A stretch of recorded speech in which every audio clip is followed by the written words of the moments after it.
Namaskaram to everyone. Today we are going to discuss about the God's third commandment, that is the continuation of the Election Reformation. That is the duties which the politicians, the elected members of Parliament, state assemblies and legislative councils and all members of the political parties who are in service to the people, they should do. To fulfill the duties, they can attain moksha. At the same time, they can build our nation and the world into a developed one. And in the best factor, we have so far seen starter point number 11, election reformation for good governance. 5 points we have seen. Today, we are going to see the sixth point.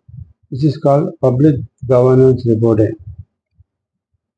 So we have seen so far how election, there is one nation, one election to be held, 100%, how we have to ensure 100% voting, penalty for non-voting. So,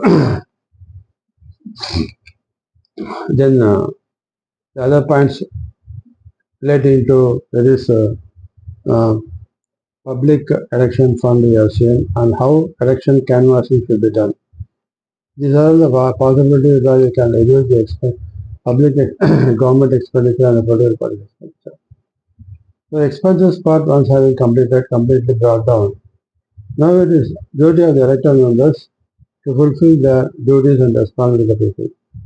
And how this has to be fulfilled and how this transparency has to be brought in is not given in this public governance reporting. So to ensure transparency in performance of public duties by the elected MP, MLA, ward members, election commission should introduce public governance reporting where the PM is cabinet minister, MPs at center, and CM is cabinet minister, MLAs in all the state assemblies, mayor and MLCs in its legislative council, and in the panchayat also, panchayat president and all panchayat ward members. They should, in case of villages, should publish quarterly public governance reporting in widely circulated English and regional language newspapers, and also telecast in news channels and post in all social media platforms, and forward the said report to Election Commission, who will post in their website. Besides, the elected members should post in their official website, giving details of various projects started in their constituency, the budget outlay, the amount allocated for the project by the government, the amount spent, the progress of the project, and the stages of completion, number of public grievances received and solved, so that people know what welfare work the elected government at center and in the states and the elected members of their constituency are doing for their people. This reporting is very essential. So, when the quarterly reports have been published, because in that case, normally in case of listed companies, the stock exchanges and SEBI demand quarterly reports to be published, auditor reports to be published within immediately after the quarter. Within 1 month they have to publish it, maximum. 7 days normally it is taken. Similarly, in case of these elected members, people have elected them and it is a duty to report to the people what the activities they are doing for their constituency and the people. That's why they should be made mandatory. So, each quarter it should be published and annual report also should be published during the budget time. What is the performance and all these things. So, when the reporting aspect has to be implemented means all the elected members should be very cautious in getting all the information and get it audited and then publish it on time. Furnishing of then another very important point to ensure that these elected members ensure honesty in fulfilling their duties. They should furnish annual assets and liabilities and income and expenditure statement by each MP, MLA, MLC. It should be done very Each elected member should file with the Election Commission and also public through news channels and all social media platforms and in newspapers. A statement of their personal income tax return, income and expenditure and assets and liabilities every year, which will be posted on Election Commission website for public view. This reporting will enable the elected MPs and MLAs to be cautious not to involve in incorrect practices, nor take any bribery.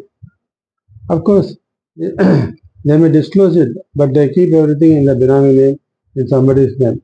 These things will be monitored by the political ombudsman, the watchdog. See how it has been diverted. The right to recall. If any elected MP, MLA, MLC failed to publish or report to the Election Commission his public governance reporting for 4 quarters in a row, or failed to furnish annual assets and liabilities and income and expenditure statement, the Election Commission, after giving opportunity for hearing to the elected member, and if they fail to furnish satisfactory reply, or if they fail to submit these returns immediately even after receipt of show cause notice from the Election Commission, and if they are found guilty of criminal misappropriation or any criminal offence or involved in corruption, bribery, Election Commission can invoke their power of right to recall and appoint the next highest voter representative in the previous held election as a new elected member of MP or MLA or MLC. The right to recall should be implemented without any resistance.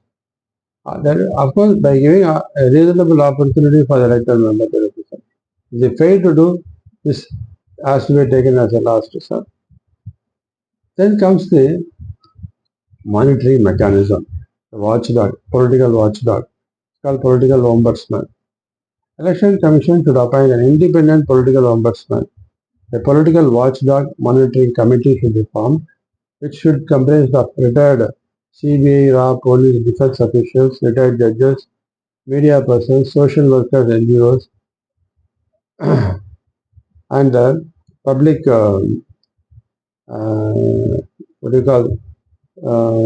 people involved in public life to monitor the activities, social activities, to monitor the activities of all the elected members, MPs, MLAs, ward members, or members of political parties.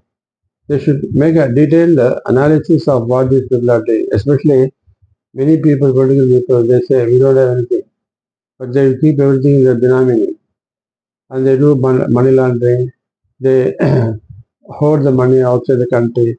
All this information, the ombudsman should take an affirmative action and see that all the money what has been hoarding has been done abroad, like the Swiss bank or in any foreign. There are certain countries where you can cash the money. So these things, money or gold, anything, this should be keenly watched by the ombudsman and see that everything has been brought to the book. So that all the corrupted money should be brought to the book by the ombudsman, either on their own motto or if any public give the complaint to that effect. But the complaint by the public should be kept confidential and the ombudsman should take motto action even in the perspective and see that these malpractices, corruptions are brought about. And the ombudsman, when they find that these people are involved in corrupt practices, they should immediately call the elected members to give explanation and immediately confiscate all the properties and with the consent of the Election Commission.